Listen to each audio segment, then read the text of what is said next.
네, 안녕하세요. 자, 문제풀이 강의 시작하도록 하겠습니다. 오늘 제가 준비한 문제풀이 강의는 요겁니다. 평가원의 메시지. 평가원의 뭐? 메시지. 제가 수험생 때부터 항상 느낀 게 있어요. 생윤이건 윤사건 해설 강의가 참 그렇습니다. 좀 납득을 못 시켜줘요. 그러니까 무슨 얘기냐면 이게 왜 내가 시험장에서 그 선지를 그렇게 풀 수 있었는지 이런 설명보다는 그냥 이건 이래서 맞아, 이건 이래서 틀려, 딱 이 정도가 시중의 해설 강의더라고요. 기출 분석 강의도 사실은 현실적으로는 다 다루고 있는 내용이 방금의 내용을 넘어서지 못했다. 그래서 저는 생각을 했습니다.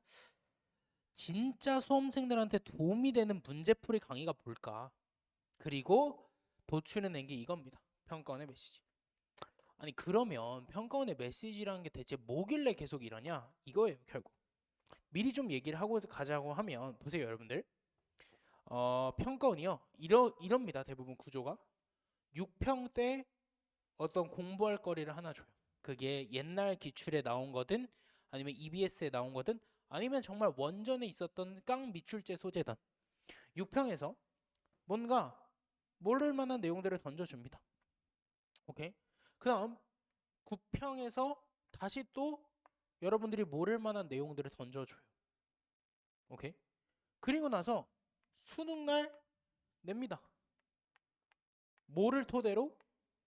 요거 6평과 9평에서 보여줬던 내용들을 토대로 수능을 출제한다고요.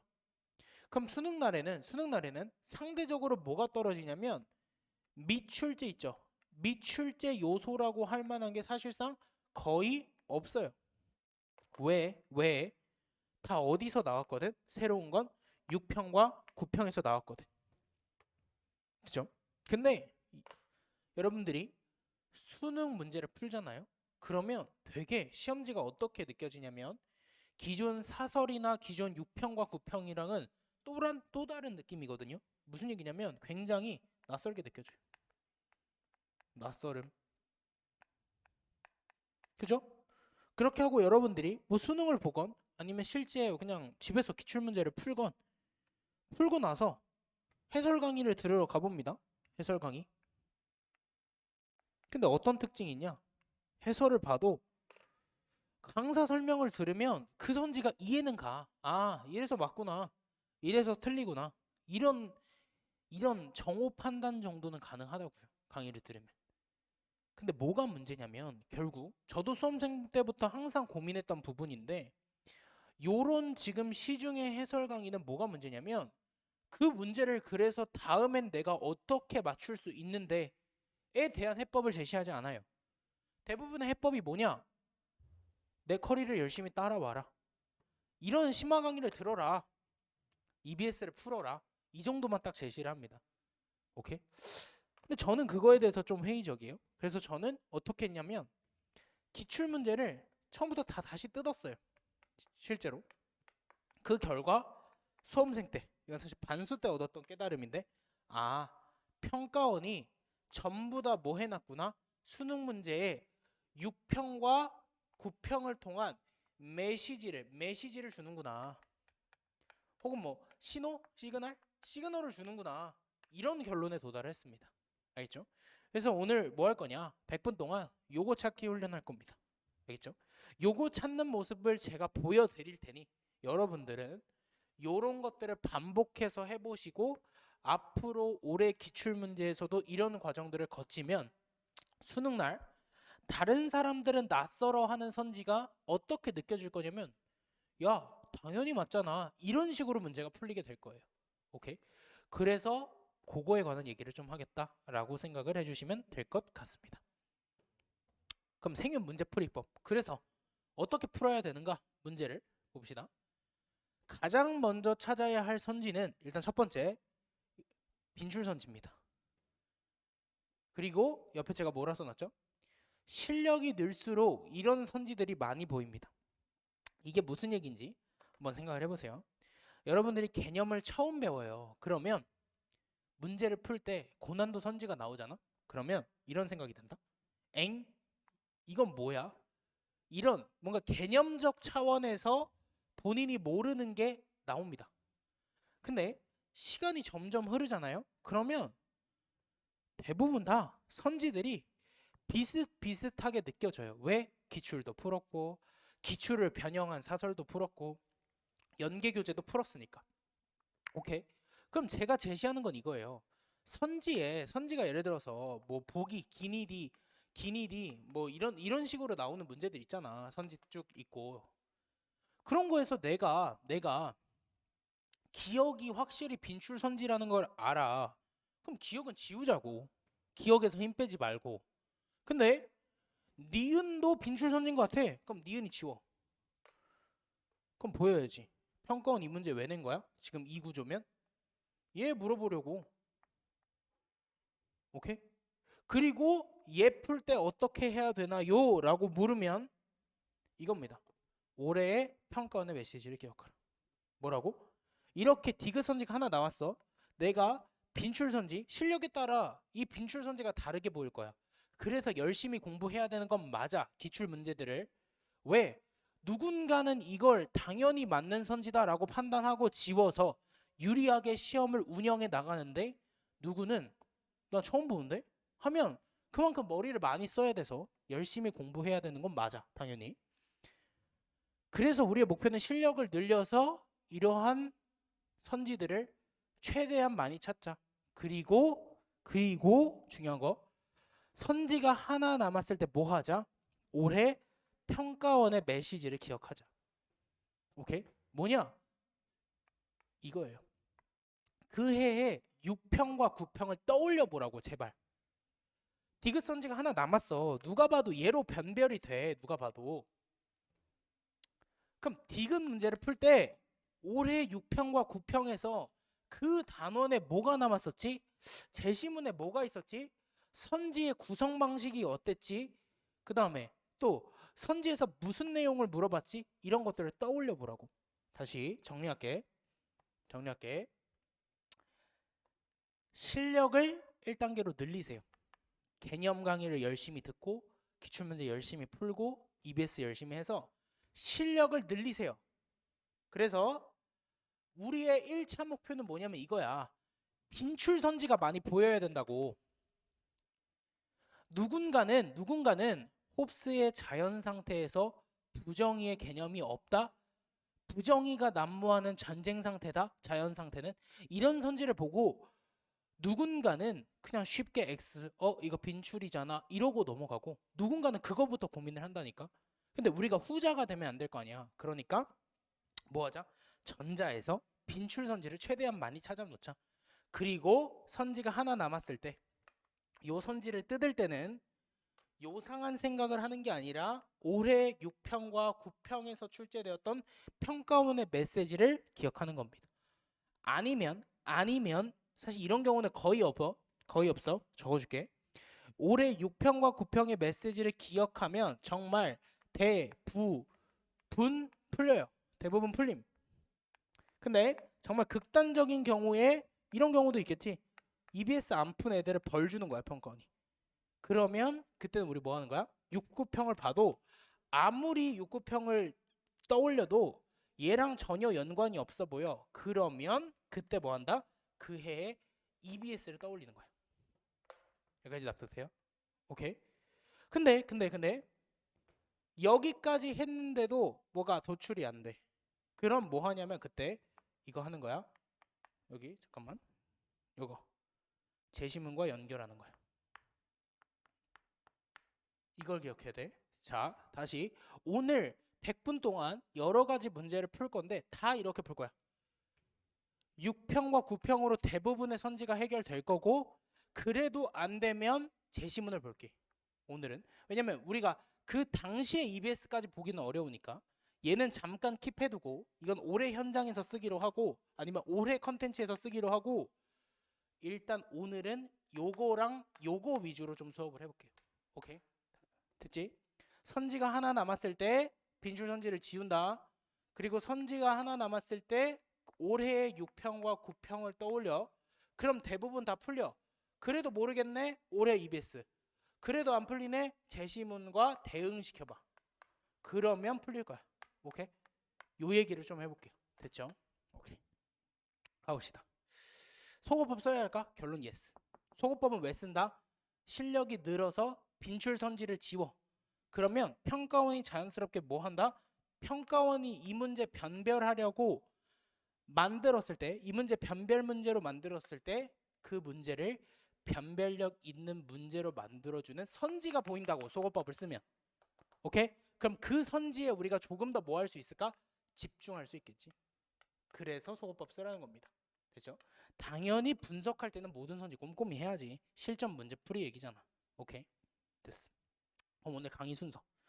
자, 결국 여러분들, 저는 이렇게 생각해요.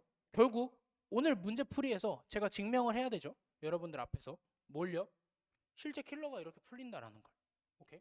그래서 올해 강의래. 오늘 강의 이겁니다. 21학년도 수능 오답률 탑3 뚫어볼 거고, 방금 풀이 방법으로. 2022학년도 똑같이 그 방법으로 뚫을 거고, 2023학년도 똑같이 그 방법으로 뚫을 거예요. 그리고 2024학년도 똑같이 그 방법으로 뚫을 겁니다. 일관된 풀이 방법으로.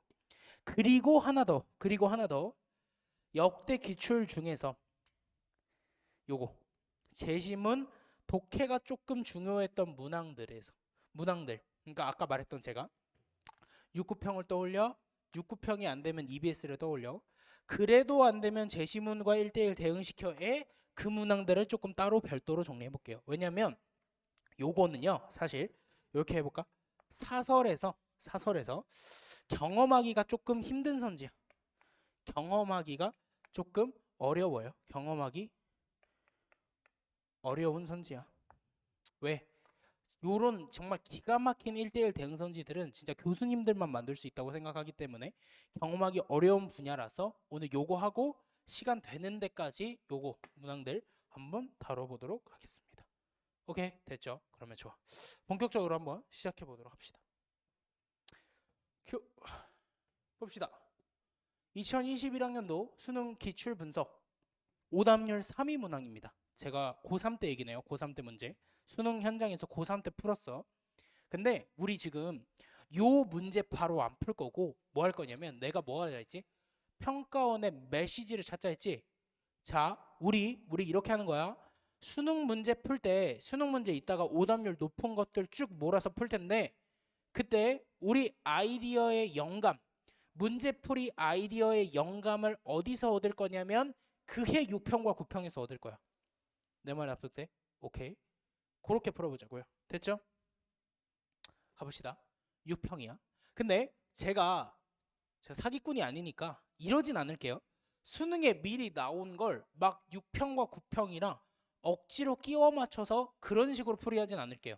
여러분들이 다 납득 가능할 수 있을 정도로 풀이할 테니까 한번 들어보세요. 자, 그해 6평이야. 그해 6평. 타임머신을 타고 간다고 생각해봐. 자, 우리 지금 수능 문제 알아 몰라? 그지? 모르는 상태야. 모르는 상태. 왜? 사후적으로 해설해서 끼워 맞추는 건 누구나 해. 그지? 그리고 그 실전에서 도움이 안 돼. 그러니까 우리 뭐 할 거야? 타임머신 타고 그해 6평으로 가보자고. 그러니까 21학년도 수능이니까 지금은 2020년 6월이라고 생각을 해주면 돼요. 자, 차근차근 해보자. 가볼게. 정의로운 사회는 평등한 자유와 공정한 기회균등을 보장하는 제도를 가진다. 제시문.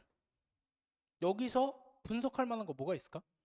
정의로운 사회는 1원칙과 2원칙이 보장되는 거나 뭐 이 정도? 오케이.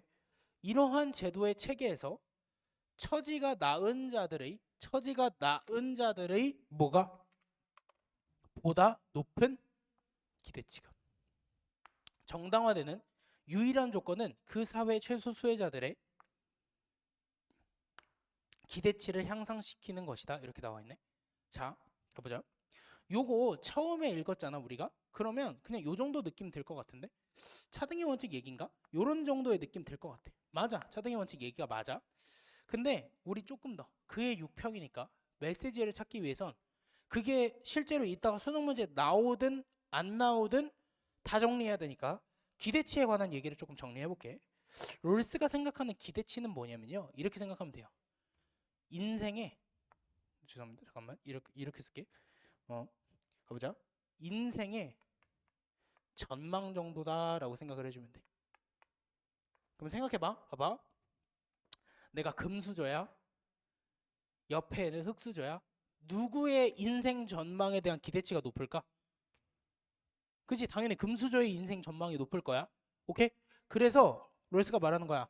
처지가 나은 자들의 보다 높은 기대치가, 보다 높은 인생의 전망이 라고 얘기를 하고 있는 거라고, 롤스가. 이해되지? 그러면 그 다음, 이러한 기대치는 롤스에 따르면 어떤 특징이 있냐면 이렇게 돼 있어. 각 계층의 기대치가 상호 연관되어 있어요. 무슨 얘기냐? 어떤 계층의 대표라고 할 수 있는 사람의 기대치가 올라가면 다른 계층의 기대치는 올라가거나 내려갑니다 라고 설명을 해요. 이게 무슨 얘기인가요? 보세요. 내가 한번 이렇게 생각해 볼까? 회사로 내가 한 회사에서 과장 정도 돼.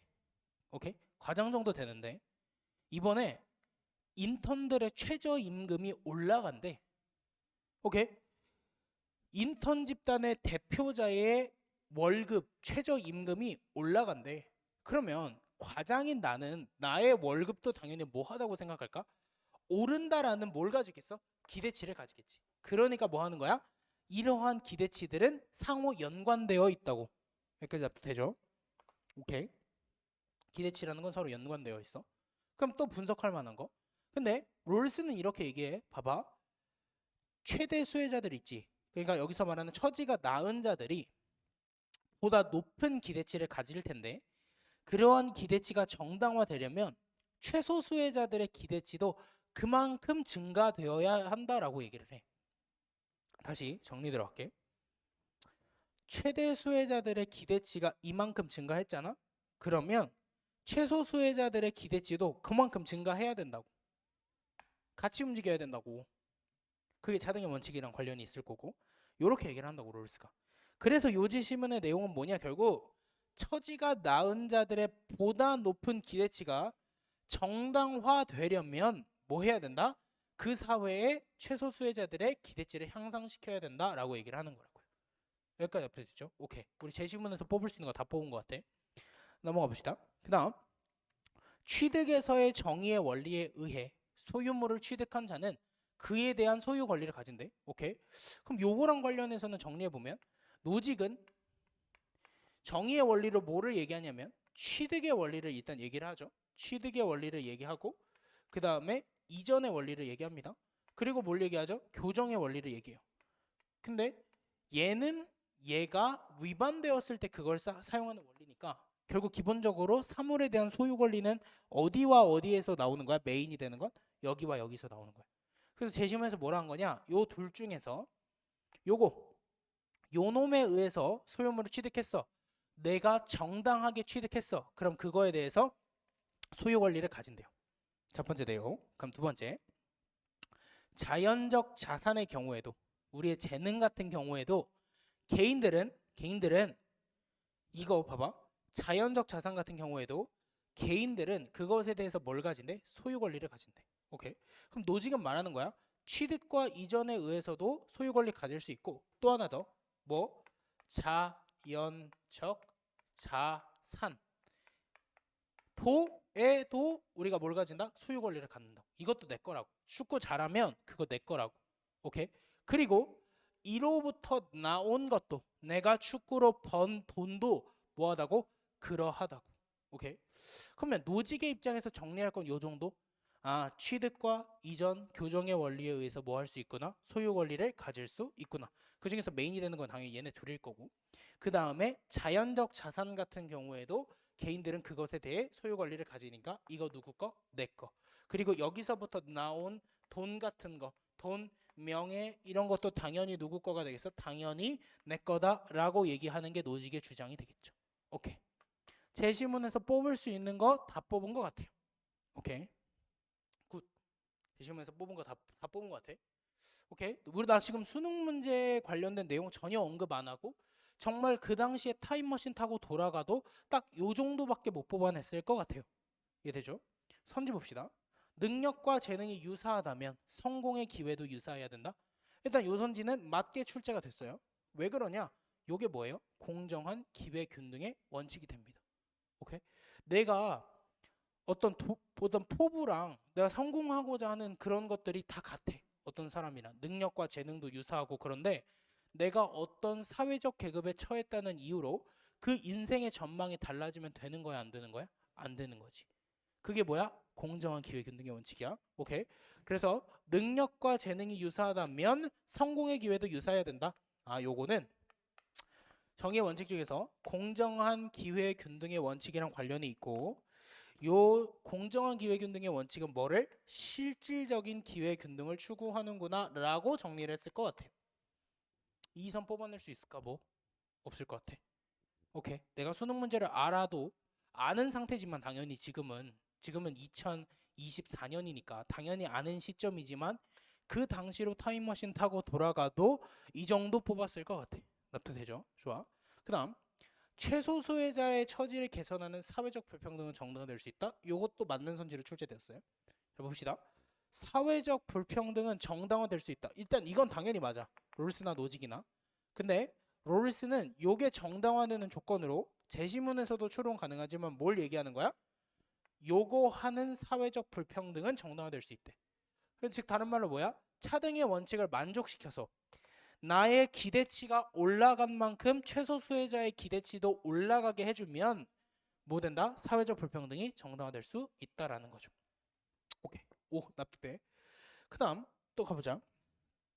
오케이. 정형적이라는 게 나왔어. 정형적이라는 건 쉽게 패턴화된 분배라고 생각하면 돼. 패턴화된. 그냥 뭐뭐에 따른 분배면 뭐 앞에 개인의 선택 이런 게 오지 않는 이상 정형적인 거야. 뭐 필요, 그 다음에 뭐가 있을까? 업적, 업적. 그 다음에 뭐 능력 이런 것들 있겠지. 등등등등. 그리고 여기서 제시된 것들, 사회적 유용도나 도덕적 공과에 따른 분배 원리 이런 것들. 한마디로 패턴화된 분배는 전부 다 뭐라 부르냐면 노직은 정형적이다라고 부르는 거라고요. 여기까지 납득돼요? 오케이. 그러면 당연히 그 당시로 돌아가도 강사분들이 요거에 대해서 해설했겠죠. 야, 사회적 유용도가 노직의 사회적 유용도에 따른 분배는 노직의 입장에서 봤을 때 뭐한 분배야? 정형적인 분배야 라고 설명했을 거고, 그 다음 도덕적 공과에 따른 분배는 결국 덕에 따른 분배거든.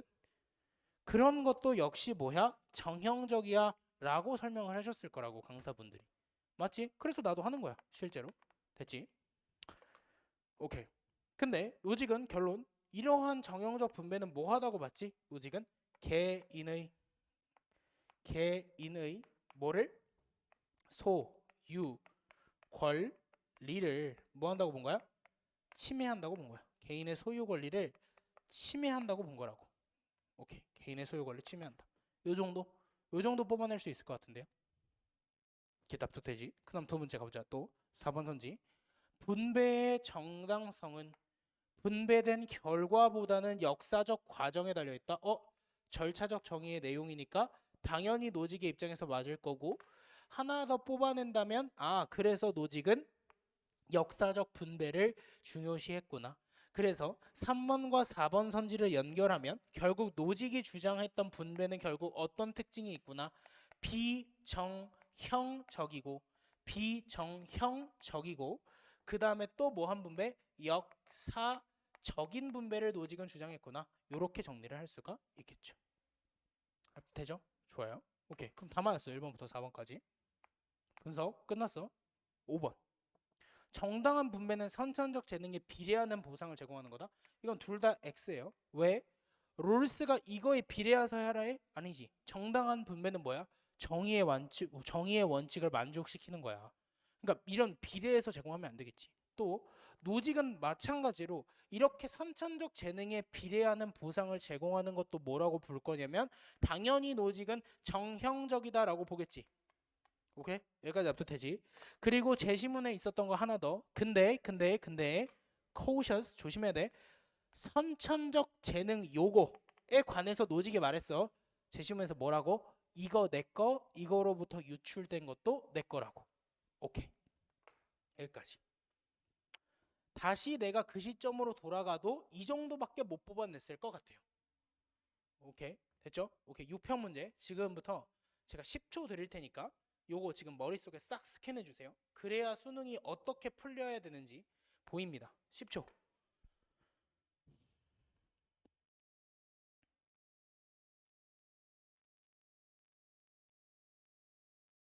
스캔해 주세요. 선지. 제시문 내용이랑.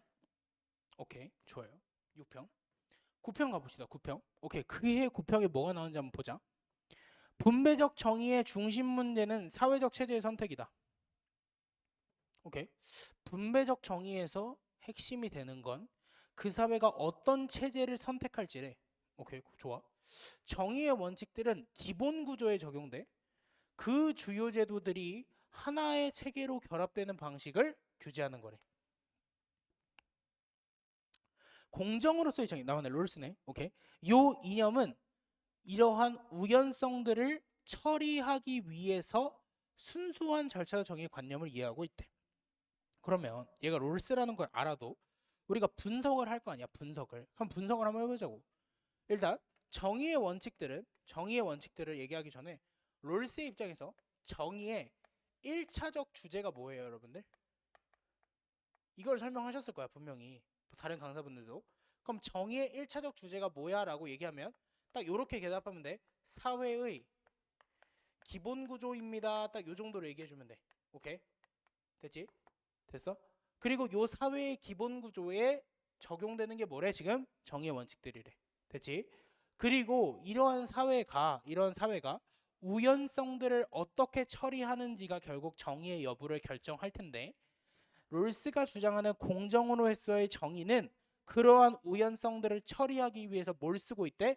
순수 절차적 정의의 관념을 쓰고 있대. 순수 절차적 정의의 관념을. 그럼 순수 절차적 정의란 뭐냐? 라고 물어보겠지, 당연히. 그러면 여기서 이렇게 뽑아내야지. 요거 뭐야? 올바른 결과에 대한 독립된 기준이, 결과에 대한 기준이 있어 없어? 없어. 근데 공정한 절차가 있어 없어? 공정한 절차가 있다 없다? 있다. 그래서 이 절차를 만족시키면 그 결과는 공정한 것으로 간주하는 게 순수 절차적 정의다. 딱 여기까지 뽑아냈을 것 같아요, 난. 오케이? 납득되죠? 뭐 조금 더 나가시면 롤스가 요렇게 정의의 1차적 구제는 사회의 기본 구조야 라고 얘기하고 또 뭐 하냐면 이 말이 뭘 의미하냐면 그 사회에서 권리와 의무를 어떻게 배분할 건지가 결국 정의의 1차적 주제고, 또 하나 더 그 사회에 롤스가 주장하는 사회는 사회 협동체잖아. 협동체. 그 사회의 협동체로부터 발생한 이익을 어떻게 마찬가지로 분배할 것인지를 다루는 게 정의의 1차적 주제라고 설명을 하거든. 여기까지 납득돼요? 요 정도 딱 제시문에서 뽑아낼 수 있었을 것 같아요. 좋습니다. 오케이. 그 다음 또 노직 제시문 읽어볼게요. 선생님 이렇게 자세하게 모든 문제를 다 하나요? 이렇게 설명하고 뒤에서 이 내용은 앞에서 했으면 안 할 테니까 일단 요 정도 처음이라 좀 꼼꼼히 하는 거고. 볼게요. 그 다음 분배적 정의의 완결된 원리는 오직 다음일 것이다. 어떤 분배가 정의로울 충분 조건. 그러니까 이렇게만 하면 그 분배는 정의로워 라고 할 만한 건 뭐야? 분배하에서 모든 사람들이 자신이 소유하고 있는 것에 대한 소유 권리를 소유함이래. 이게 뭔 말이냐? 봐봐. 내가 예를 들면 한번 뭐라 해볼까? 사과가 있어. 사과를 내가 가지고 있어. 내가 지금 사과를 소유하고 있는데 이 사과를 사실 내가 훔친 거야. 그러면 노직에 따르면 나는 이 사과에 대한 소유 권리가 있어 없어? 없어. 그러면 안 된다고. 소유물을 가지고 있는 사람이 그 재화에 대해서 소유 권리를 전부 다 싹 다 갖고 있는 그 사회의 분배가 뭐하다고? 정의로운 거라고. 요 정도 얘기. 그 다음 뒤에는 아까 6평이랑 겹치죠. 그래서 소유물에서 정의의 세 원리는 결국 뭐야? 1번 취득의 원리, 2번 이전의 원리가 메인이고, 여기까지가 메인이고, 근데 요거 두 개가 위반하면, 죄송합니다, 요거 두 개를 위반하면 뭐가 필요해? 교정의 원리가 필요해. 이렇게 얘기를 하는 거라고요. 납득되죠? 오케이. 제시문에서 뽑을 수 있는 거 다 뽑은 것 같아요. 됐죠? 그럼 선지로 가봅시다. 사유재산권은 차등의 원칙에 의해서만 제한될 수 있다. X야. 1번. 사유재산권은 평등한 자유의 원칙이야. 얘는 이 원칙이야. 1원칙에 의해서 포괄되는 권리가 2원칙에 의해서 제한될 수는 없어. 뭐 때문에? 축차적 서열 때문에. 오케이. 그럼 선생님, 사유재산권이라는 것은 제한될 수 없나요? 그건 아니에요. 왜? 1원칙끼리 부딪힐 수 있는 거잖아. 1원칙끼리 부딪힐 수 있는 거잖아. 그럼 당연히 두 개가 상충할 때는 뭐 될까? 하나가 제한되겠지. 요 정도? 됐죠? 그 다음 니은 가볼게. 니은. 분배적 정의의 정형적 원리는 필연적으로 재분배를 요구한다. 요거 평건이 맞다고 냈어. 왜 맞는지 보자. 내가 봐봐. 정형화된 분배가 뭐라 했지? 정형적 원리가 이 사회에서 분배 기준을 요렇게 고정된 기준값으로 세팅을 해놓은 거야. 근데 이 정형적 원리는 뭐가 문제냐면 한번 이렇게 분배를 했어. 예를 들면 생각해봐. 우리가 필요에 따라서 분배를 했어. 그러면 모든 사람들이 한 번만 딱 분배하면 필요에 따라서 분배가 끝이야? 아니면 사람들마다 필요가 계속 바뀔 수 있어? 당연히 필요가 바뀔 수 있겠지. 그렇게 봐봐. 요 기준을 한번 짜놓고 요 사람들 사이에서 필요 같은 게 달라지잖아? 그럼 뭐 해야 될까? 무조건 재분배를 해야 되는 거야. 노직이 봤을 때는. 근데 노직은 재분배 싫어해? 좋아해? 싫어하잖아. 왜? 이거 개인의 소유 권리 침해하는 거거든. 그래서 노직은 말하는 거야. 이 기준을 토대로 정형적 원리, 패턴화된 분배, 무엇에 따른 분배는 뭐하더라? 필연적으로 재분배를 요구하더라. 왜? 고정된 기준값을 세팅해 놓으면 처음에 분배 딱 이루어지고 분명히 이 기준에 안 맞는 상황이 발생하게 될 거야. 그럼 그 상황에서 우리는 뭐 할 수밖에 없어? 재분배할 수밖에 없으니까 요거 맞는 선지네 라고 평가를 낸 거라고. 자, 다시 갈게 얘들아. 이거 처음 풀어. 내가 구평에서 낯설게 느껴져도 상관없다니까. 오케이? 수능만 맞추면 되잖아. 우리 6구평으로 대학 가는 거 아니잖아. 그러니까 정형적 원리는 필연적으로 재분배를 요구한다. 오, 이렇게 되겠죠. 됐죠? 그 다음 자신의 노동에 의한 결과에만 정당한 소유권이 부여된다. X지. 왜? 요 만자가 틀렸어. 노동은 일단 1차적으로 정당하게 해야 되고 그게 이제 취득의 원리랑 관련이 있겠지. 또 뭐도 가능하냐면 제시문에서도 알 수 있었지만 이전의 원리에 따라서 취득하는 것도 당연히 가능하겠지. 오케이, 좋아. 그 다음 그러면 이제 뭐야? 기억 디귿 날리고 나면 사실상 답은 뭐야? 리을 리을이야. 그럼 리을 한번 보자. 개인은 정당한 소유물이야. 일단 전제가 깔렸어. 정당한 소유물에 대한 배타적인 사용권을 지닐 수 있네. 잘 들어봐야 돼요, 여러분들. 요 배타적이라는 말의 의미는 제한될 수 없다라는 게 아니라 침해될 수 없다라는 거야. 그러니까 부당하게 간섭받지 않는다고. 침해될 수 없는 사용권을 갖습니까? 개인이 만약에 가지고 있는 게 그게 정당한 소유물이라면 자본주의에서 이걸 부정할 일은 없겠지. 그러니까 이건 둘 다 5가 되는 거여서 답은 4번이었다고. 여기까지 납득되지? 자, 그러면 봐봐. 이 구평을 풀면서 분명히 사실 고3의 저는 분명히 이선지도 낯설게 느껴졌을 거고 배타적 사용권이라는 표현도 낯설게 느껴졌을 거고 또 하나 더 정의의 중심 문제가 체제의 선택이야. 그래서 정의의 1차적 주제는 사회의 기본 구조야. 그건 뭐냐? 권리와 의무를 배분하고 사회 협동체로부터 생긴 이익의 분배를 정하는 방식이야. 이런 표현들이 9월의 고3 나는 분명히 뭐 했을 거라고? 낯설었을 거라고. 여기까지 납득되죠? 근데 9평과 6평 시험지가 낯선 건 문제가 된다 안 된다? 안 된다. 그리고 또 하나 더 어쩌면 뭐야? 당연한 거라고. 오케이, 납득되죠? 자, 그러면 진짜 한번 해보자 우리. 내가 맨 처음에 설명했던 대로 한번 수능 풀어보자고. 진짜 어떻게 풀리는지 보자. 자, 평건의 메시지를 찾는 거야. 아, 이선지가 6평 9평이랑 뭐 어떤 관련이 있지? 이런 것들을 찾는 거라고. 자, 가봅시다. 수능. 일단 첫 번째 보자.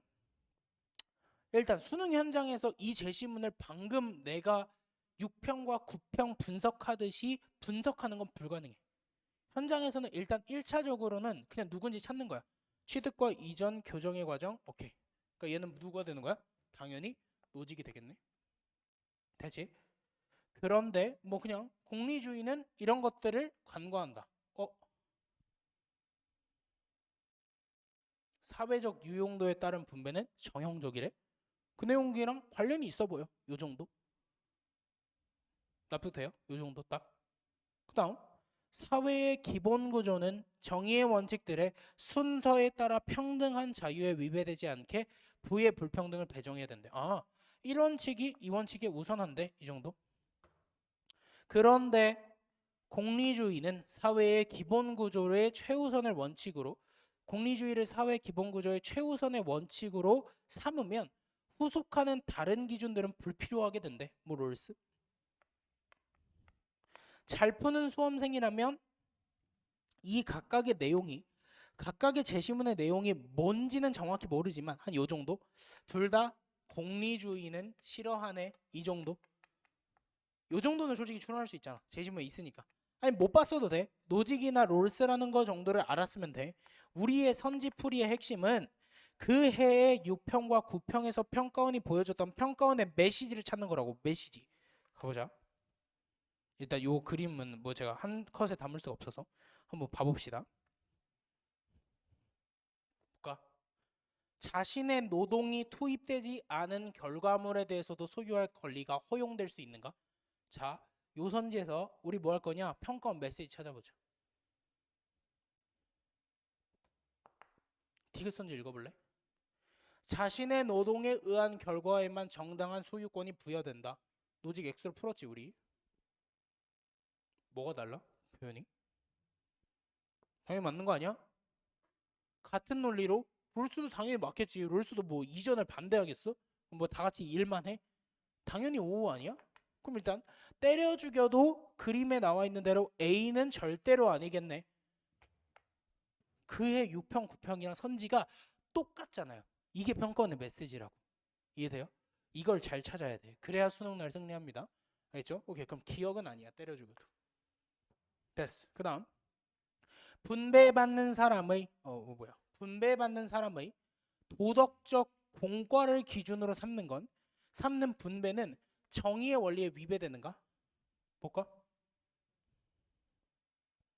도덕적 공과에 따른 분배의 원리는 정형적이야. 예스. 그래서 얘는 뭐 했어? 개인의 소유 권리를 침해한대.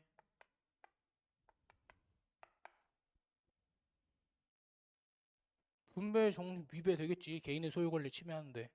어디 있었어? 그해 6평과 9평이 있었다고. 맞네. 디귿 선지 잠깐 스킵할게. 디귿 선지가 킬러야. 사실 현장 난이도가 제일 높은 선지는 얘야. 일단 스킵해볼게. 리를 볼까? 정의로운 사회 실현을 위해 최소 수혜자의 이익 극대화는 조건 없이 보장되어야 하는가? X지 보자마자. 왜요? 사유재산권은 차등의 원칙에 의해서만 제한될 수 있다. 아니라고 풀었잖아 너가. 왜? 최소 수혜자에게 최대의 이익을 만드는 차등의 원칙이 얘를 침해하면 된다고 안 된다고? 안 된다고. 조건 없이가 틀렸네. 답 몇 번? 3번. 끝. 평가원의 메시지로 새 선지가 뚫린다고. 오답률 3위 문항이. 제 말 납득되세요? 오케이. 디귿. 어려운 선지입니다. 롤스 입장에서 맞는 선지예요. 요거는 이렇게 생각하면 돼.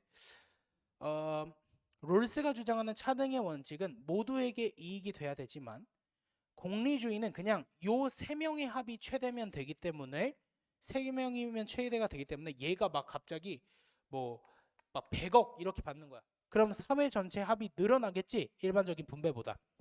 그럼 공리주의는 이것도 오케이라고 보는 거야. 그래서 롤스가 요거에 대해서 맞다라고 보는 거고 그거에 대한 힌트를 주기 위해서 제시문에서 이렇게 둘 다 공리주의를 비판했구나 요 정도. 근데 사실 디귿을 몰랐어도 평가원의 메시지를 파악했다면 답 맞추는 데는 지장이 없었다 요 정도 파악했으면 좋았을 것 같아요. 슬슬 무슨 의미인지 알 것 같으니까 한번 오답률 2위 문항으로 한번 넘어가 보도록 합시다. 자, 이 문제. 레전드 문제거든요, 여러분들. 자, 이 문제 잘 들어보세요, 여러분들. 이 문제 해설 강의에서 들어보면 여러분들 진짜 딱 이래요. 그냥 우리의 선배들을 바보를 만들어놔서. 무슨 얘기냐? 6편과 9편 풀고 한번 보여줄게. 시중 해설 강의를. 일단 6편 보자. 목민과는 끝났네. 정약용이야. 채객을 두어. 채객은 뭐래? 사사로이 채용되어서 비서일을 맛보는 사람이래. 알바네, 알바. 알바를 두어서 회계를 맡기면 안 된대. 왜? 공적 사용과 사적 사용이 모두 기입되기 때문이래. 그러니까 관리의 장부에는 내가 공금 쓴 내역, 사적으로 쓴 내역이 모두 기입되기 때문에 알바 쓰면 안 된다. 오케이. 그다음 관내의 친척들과 친구를 단속해서 의심과 비방이 생기지 않도록 하되. 그러니까 단속해야 돼. 그래서 걔네들이 의심하고 막 비방하지는 않게 하되 정은 유지를 해야 돼. 그러니까 막 다 손절하지는 마. 요 정도. 뭐 사실 정약용이니까 제시문에서 뽑아낼 만한 것은 요 정도였던 것 같아요. 됐죠? 자 봅시다. 나라가 올바르게 되려면 그 구성원들이 각자의 덕을 발휘해야 된대. 오케이. 이들 중 통치자는 어떤 사유재산도 가져서는 안 된대. 통치자는 사유재산이 안 된다고 하네. 그다음 통치자는 뭐 하래? 공동생활을 하래. 오케이. 그다음 공동체를 위해 유익한 것에 대한 지식을 가지고 다른 시민들을 보살펴야 하는데, 그러니까 얘는 누구겠어요? 당연히 플라톤 정도다. 요 정도 잡았으면 될 것 같아요. 됐죠? 봅시다. 공직자는 공적 업무와 사적 업무의 경계를 정하지 말아야 된다. X죠? 공적 사용과 사적 사용이 모두 기입되니까 채객을 두지 마. 오케이. 공직자의 성념은 공무를 수행하는 데 있어서 필수적인 덕목은 아니다. 필수적인 덕목이에요. 됐죠? 모든 덕의 근원이라고 표현합니다. 그 다음 통치자는 요거 분석할 때 당연히 이거 하셨겠지. 강사분들이 플라톤이 말하는 지혜가 뭐야? 공동체를 위해서 무엇이 유익한 것인지 아는 거야. 이게 지혜야. 그러니까 요 지혜의 덕을 발휘해서 정의로운 국가를 추구해야 돼. 이렇게 되겠지. 그리고 플라톤이 생각했을 때 정의로운 국가는 통치자가 있고 방위자가 있고 생산자가 있는데 요 세 명이 각자의 덕을 발휘해서 조화를 이룬 국가를 우리가 뭐라 불러? 플라톤의 정의로운 국가라고 읽어. 요 정도까지 강사분들이 하셨을 것 같아요. 그 당시에. 또 해보자. 통치자들은 시민들이 직접 참여할 수 있도록 허용돼야 돼. 당연히 강사분들 X로 해석하셨을 거고, 직접에 X 치시고 뭐라고 설명하셨을 거냐면, 야, 플라톤은 저렇게 직접 참여하는 민주주의를 중우 정치라고 봤어. 바보들의 정치라고 봤다고. 왜? 이것 때문에 소크라테스 선생님이 죽었다라고 생각했거든. 사형에 처해졌다고 생각했거든. 요 정도까지 강사분들이 얘기하셨을 것 같은데요. 이해되죠? 그러면 정리할 거. 플라톤은 통치자가 통치해야지 시민들이 직접 참여할 수는 없구나. 이 정도 뽑아냈었으면 아주 나이스. 됐죠? 5번 봅시다. 5번은 미리 말하지만 당시에 EBS에 있었던 선지입니다. 그죠? 애들이 플라톤이 사유재산, 다스리는 자의 사유재산을 금지해야 된다는 건 알았지만 정약용은 당시에 몰랐어요. 여기서 포인트. 유평에서 몰라도 된다니까요. 오케이? 수능 날만 기억하면 되잖아. 올바른 통치를 위해 다스리는 자의 사유재산은 금지해야 된다? 정약용 X였어요. 뭐 방법이 있는데 그냥 외우던지 아니면 그래서 뭐라 했어요? 사적 사용이 기입된대. 그럼 사적 사용이 있다는 건 당연히 사유재산이 있다는 거겠지. 뭐 요 정도? 오케이. 분석 끝났어. 9평 가보자. 9평. 군자는 근본을 추구하기 때문에 작은 일은 잘 못해도 큰 일은 맡을 수 있으며, 소인은 생계를 추구하기 때문에 큰 일은 잘 못해도 작은 일은 맡을 수 있다. 오케이. 그럼 이제 신문에서 일단 뽑아낼 건 뭐야? 군자랑 소인이랑 하는 일이 다르네. 이 정도. 군자는 근본을 추구해서 큰 일은 잘하지만 작은 일은 못해. 소인은 생계를 추구해서 작은 일은 잘하지만 큰 일은 못해. 그 다음 임금, 신하, 부모, 자식이 각자 맡은 바 직분을 올바르게 하면 즉 자신의 직분을 청실하게 수행하면 나라가 잘 다스려진대. 누구예요? 공자죠, 공자. 오케이, 납득. 그다음 성왕은 얘를 제정했대. 강사분들 다 이렇게 설명하셨을 거야. 얘 제정이니까 누구다? 순자다. 됐지? 그리고 순자는 인간의 본성을 악하다고 봤기 때문에 인간의 본성을 교화하고자 하였다 해서 순자라는 거 또 알았어. 그 다음 순자도 뭐라 해요 지금? 사람의 덕을 논하래. 그 사람의 덕을 논해서 뭘 하래? 그 사람의 위치를 정하래. 그리고 능력을 정해. 능력에 따라서 뭐 하래? 관직을 부여하래. 됐어? 그런 연유에 사람들이 각자 자신의 직무, 덕과 능력에 따라 배치된 그 직무를 수행해서 마땅한 바를 얻게 했대. 순자. 요 정도. 제시문에서 뽑아낼 수 있는 건 딱 요 정도 수준인 것 같아요. 이해되죠? 그러면 봅시다. 각자 자신이 맡은 직분 외에도 모든 분야에 능통해야 된다. 당연히 X일 거고 제시문에서도 말했다시피 군자랑 소인은 하는 일이 다르다. 그러니까 모든 분야에 능통 안 해도 된다. 이 정도. 그 다음 자기 본분을 올바르게 행해서 공동체의 질서를 유지해야 된다. 예스. 납득? 뭐 당연히 맞는 얘기지. 저기서도 뭐라 했어? 각자 맡은 바 직분을 올바르게 하면 각자 직무를 수행하여 공동체의 질서를 유지해야 한다. 맞네. 사람들의 사회적 직분은 덕에 따라 사람들의 위치, 능력에 따라 관직 부여니까 맞네. 올바른 직분 수행을 위해 당연히 뭐 요 정도는 기본 개념이지. 순자에 따르면 예법에 따라 욕망을 제거는 아니지만 절제해야 함. 요 정도. 자신의 사회적 역할에 부합하는 도리를 실천해야 된다. 요렇게 맞다라고 냈다. 사실 구평에서 특히 직업윤리 단원에서 요 정도 분석했으면 충분하다고. 그러면 그의 수능 문제 같이 보자. 모든 신하에게는 주어진 본분이 있다. 본분의 밑줄. 군주는 군주의 본분을, 신하는 신하의 본분 쭉쭉. 군군신신 부부자자. 공자네.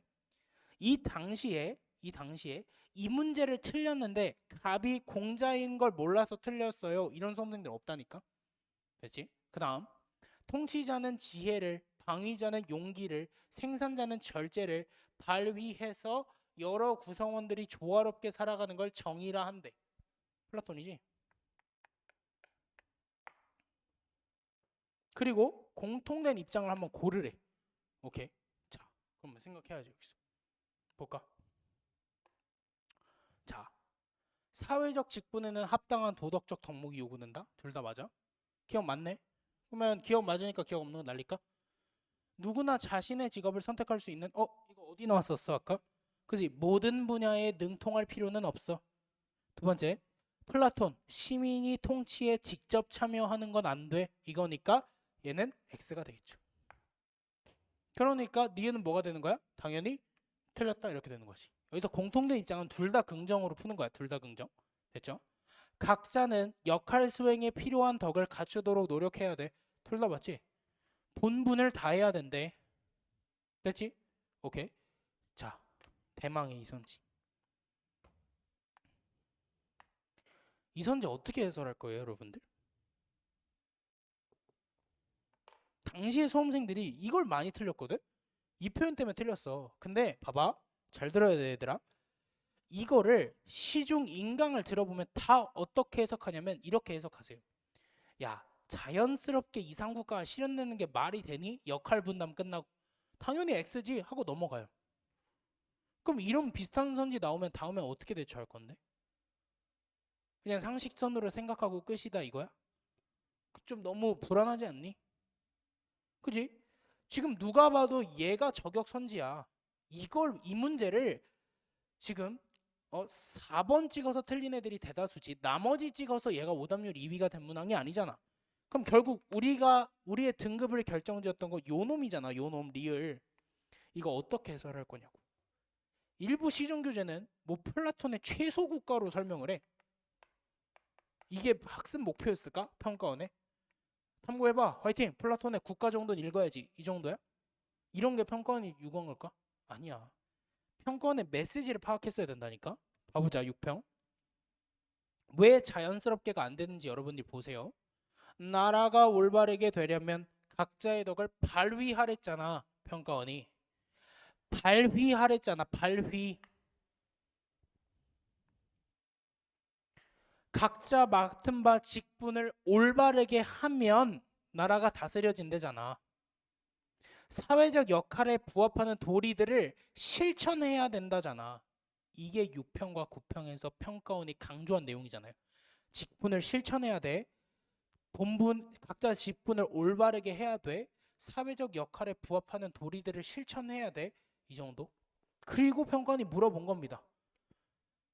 분담되면 끝이야? 아니면 내가 6평과 9평에서 물어본 대로 뭔가를 발휘하고 그 다음에 실천해야 돼? 이렇게 물어본 거야.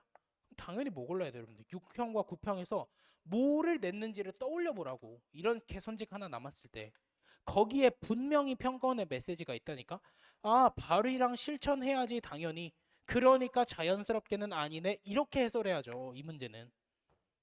그래야 다음에 수험생들이 어떻게 풀지를 나오지, 결론이. 아, 이런 자연스럽게 같은 뭔가 좀 애매한 표현이 나오면 뭐 하면 되겠구나. 그 해의 평가원이 6평과 9평에서 뭘 강조했는지를 한번 떠올려 보면 그 논리대로 풀면 되겠구나. 요렇게. 이렇게 해설해야죠, 이 문제는. 이해돼요? 그래서 자연스럽게가 틀렸다. 저는 요렇게 해설을 해야 평가원의 의도에 가장 부합하지 않나. 그리고 그래서 제가 계속 강조하는 게 평가원의 메시지를 잘 파악을 해야 된다라고 얘기를 하는 겁니다. 이해되죠? 좋습니다. 그러면 이제 21학년도 1위 문항 한번 볼게요. 그 전에 6평 보고 오겠습니다. 가보자. 도덕 판단은 보편화 가능해야 된다. 어떤 이익이 단지 인간에게 유용하다는 이유만으로 이익 관심을 가진 동물의 이익보다 중요하다고 간주해서는 안 된다. 이렇게 얘기하고 있네요. 그럼 당연히 얘는 싱어일 거고, 싱어의 입장에서 이 제시문으로 가능한 건 싱어의 입장에서 이익 관심은 결국 쾌고 감수 능력이야. 이 정도? 그러니까 쾌고 감수 능력을 가진 동물의 동일한 양의 이익을 인간의 동일한 양의 이익과 평등하게 고려해야 돼. 싱어의 주장이야. 여기까지. 그 다음 도덕적 존중의 대상에는 도덕적 권리를 가질 수 있는 동물, 삶의 주체인 동물도 포함되는데 레건이 될 거고, 당연히 강사분들이 뭐 하셨을 거냐면 레건의 삶의 주체의 특징에 대해서 정리를 해주셨을 거야. 레건의 삶의 주체는 쾌고 감수 능력 있어. 1살 이상의 포유류니까. 그리고 저 제시문에 나온 대로 개별적 복지를 추구해. 뭐 이 정도. 그 다음에 미래에 대한 감각 있어. 기억 능력 있어. 이 정도 설명하셨을 것 같아. 나도 딱 거기까지만. 그치? 그 다음 보자. 도덕적 의무를 질 수 있는 인간에 대한 의무 외에 다른 존재에 대한 의무는 없다. 칸트. 근데 인간에 대한 의무 외에 다른 의무는 없대. 그 평가원이 얘기하네. 근데 물론 동물이 수행한 봉사에 대한 감사는 오케이? 인간에 대한 의무 말고는 없는데 동물에 대한 감사는 간접적으로 인간의 의무에 속한데 요 정도로 평가원이 알려줬다고. 그 6평에서. 됐죠? 가보자. 평가원의 6평 기억선지입니다. 이 관심을 지닌 모든 개체는 동일한데요. 일단 이건 X야. 왜 X였냐? 싱어가 말하는 건 동일 대우가 아니지. 왜? 강아지가 쾌고 감수 능력을 느낄 수 있다는 이유로 똑같이 투표권을 줄 수는 없으니까 동일한 대우는 아니야. 요 정도. 됐죠? 그 다음 니은선지 보면 목적 그 자체로서의 가치인데, 자 요거는 이따가 풀 거니까 요거 하나만 미리 정리하고 가보자. 이거는 뭔가 사후적이라기보다는 미리 알아둬야 돼서 보자. 개념 시즌에 다 설명하는 거니까. 평가원 환경윤리 문제를 풀다 보면 가치라는 표현을 되게 많이 만나게 될 건데, 가치는 제발하고 이렇게 푸세요. 1번 가치가 있고요. 2번 가치가 있어요. 라고 저는 부릅니다. 그냥. 됐죠? 1번 가치는 이런 느낌이야. 그 자체로 갖는 가치야. 그러니까 뭐가 있을까요, 여러분들? 내재적 가치, 본래적 가치, 그냥 뭐 비도구적 가치 요 정도. 그 다음 2번 가치는 이거지. 수단적 가치, 그 다음에 뭐 도구적 가치, 뭐 요 정도 생각해 보면 될 것 같은데. 남뜻해요? 그리고 나서 제가 꼭 개념 시즌에 정리해 주는 게 뭐냐면 이거거든요. 잘 들어보세요. 모든 사상가에 따르면 도덕적 고려 대상은 1번 가치를 갖습니다. 다시 모든 사상가에 따르면 도덕적 고려 대상은 뭘 갖는다고? 1번 가치를 갖는다고. 선생님, 싱어는 내재적 가치 안 된다는데요. 저도 알아요. 사실 부정한 건 아니지만 공리주의의 사상과 좀 안 맞는다라는 건 압니다. 하지만 이렇게 풀어도 아무 문제가 없다라는 거. 평가원이 애초에 구분을 안 했기 때문에 그래서 우리는 정리할 때 도덕적 고려 대상이면 1번 가치를 가져. 이렇게 정리해주고 그 다음 도덕적 고려 대상이 아니어도 2번은 가질 수 있다. 그러니까 칸트 입장에서 동물이 도구적 가치, 수단적 가치를 가질 수 있다 없다? 도덕적 고려 대상이 아니어도 있다. 요 정도 논리로만 딱 정리를 해주면 돼요. 됐죠? 요거는 좀 미리 설명을 하고 갈게. 이따 2, 6평 때 쓰려고. 그럼 보자. 가치라는 표현이 나왔어. 우리가 시험장에서. 그러면 얘가 1번 가치인지 2번 가치인지만 생각을 해보죠. 그럼 당연히 얘 보면 얘가 1번 같아, 2번 같아? 1번 같지? 그럼 봐봐. 1번을 지닌 존재는 도덕적 존중의 대상이다? 요 명제에 부합하네. 그럼 사실상 뭐야? 얘 다 맞다고 봐도 된다고. 선생님 싱어는요? 싱어가 정불안하면 싱어는 세모 놔도 되는데 그래도 그냥 다 봐도 무방하다고. 됐지? 그럼 어쨌든 B는 요거 그림에서 지금 레건만의 입장이냐라고 물었기 때문에 칸트에서 때려 죽여도 아웃이네. 그러면은 이렇게 되네. 오케이, 됐어. 그 다음 그럼 일단 답은 나왔어요 벌써. 그 다음 봅시다. 동물 학대가 그릇된 근본 이유는 인간성 실현을 저해함에 있대. 자 그러면 이 문제는 이거 묻는 거네. 동물 학대가 그릇된 건 맞아. 근데 그게 잘못된 메인 이유는 인간성 실현을 저해하기 때문이래. 이렇게 얘기하고 있어 기출이. 그래서 싱어는 X, 레거는 X, 칸트는 O야. 왜? 칸트는 이게 뭐라 했어 아까? 제시문에서 간접적 의무라고 했잖아. 간접적 의무라고 했잖아. 오케이? 그러면 이 정도 느낌은 정리할 수 있을 것 같은데? 칸트의 입장에서 인간 아닌 존재랑 관련된 의무는 뭐구나? 간접적 의무 정도구나. 이렇게 생각해 주면 될 것 같아요. 됐죠? 그럼 요 선지 맞네. 그 다음 자율적 행위 능력과 무관하게 돼. 자, 삶의 주체는 자율적 행위 능력 없거나 부족하기 때문에 삶의 주체가 자율적 행위 능력이 있다고 생각하시면 안 돼요. 삶의 주체인 동물이. 알겠죠? 그럼 요거는 그거랑 무관하게 도덕적 지위는 부여된다. 싱어 왜? 쾌고 감수 능력이 기준이니까. 레건 삶의 주체인지 여부가 기준이니까. 칸트 아니야. 왜? 자율적 행위 능력을 가진 인간만이 도덕적 지위를 가지니까. 그래서 OX에서 맞는 선지가 되는 겁니다. 그래서 답은 3번으로 풀었고 분석도 저는 여기까지면 충분했을 것 같아요. 그 당시에. 됐죠? 그러면 9평으로 가보죠. 9평으로. 9평. 이 세상에는 육체와 영혼이란 두 가지 실체가 있고 동물은 의식 없는 기계래. 데카르트. 뭐 이 정도? 그럼 이거 풀면서 분명히 뭐 설명하셨을 거냐면 옛날 기출 중에 이런 거 있죠.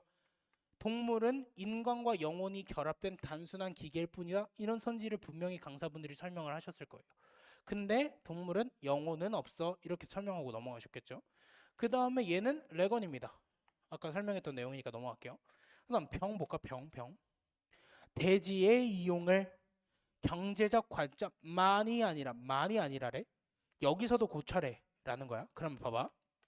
이 문장이 남고 있는 건 대지를 경제적으로 이용할 수 있다 없다? 있다.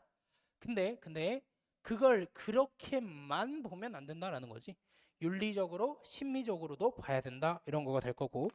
레오폴드는 전일론적 관점을 채택하기 때문에 전체가 우선해요. 그러니까 어떤 것이 생명 공동체의 온전성, 안정성, 아름다운 보존에 기여한다면 그것은 옳고 그렇지 않다면 그르다라고 말을 할 수 있는 거네. 그럼 얘는 누가 되냐? 얘는 레오폴드가 되겠죠. 선지 봅시다. 동물을 자원으로 사용하는 것이 금지되지는 않는다. 데카르트 동물은 기계니까. 레오폴드 쓸 수 있다니까. 근데 레거는 X예요. 왜냐면 요거는 그 당시에 분석 강의에서 분명히 강사분들이 얘기하셨을 거야. 다른 사상가들의 경우에는 자원이나 수단이나 비슷한 느낌이다. 그래서 이걸로만 쓰는 건 안 되지만 도덕적 고려 대상을 예로는 쓸 수 있다. 요 정도. 근데 레건만 자원과 수단을 엄격하게 구분하기 때문에 레건한테 자원은 무슨 의미냐면 수단으로만 대우하는 걸 이미 전제하는 용어예요. 그러니까 금지된다. 이렇게 풀었을 것 같아요. 당시에 수험생들이. 그러면 우리가 요 기출 정리하면서 당연히 레건의 입장에서 자원과 수단은 다르구나. 요 정도를 머릿속에 들고 시험장에 갔을 거라고.